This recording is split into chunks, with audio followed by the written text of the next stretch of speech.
Kalau korang selalu rasa sakit menyucuk dari pinggang sampai ke betis atau kaki, tengok video ni sampai habis. Bila masalah ini berlarutan, nak duduk lama pun tak selesa, nak berdiri lama pun mula rasa menyucuk. Malah ada yang mula risau setiap kali nak berjalan jauh atau naik tangga.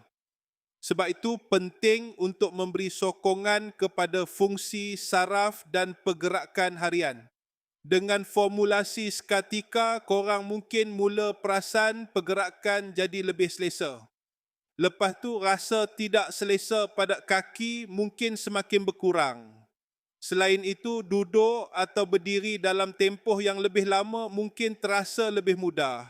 Ramai pengguna juga suka bagaimana mereka boleh bergerak dengan lebih yakin setiap hari. Dan yang paling penting, korang mungkin akan rasa lebih bebas melakukan aktiviti tanpa terlalu terganggu dengan rasa sakit itu. Lebih selesa nak berjalan tanpa terlalu risau dengan rasa menyucuk dari pinggang ke kaki. Siapa dekat sini ada sakit menyucuk dari pinggang sampai ke kaki? Cuba komen sakit.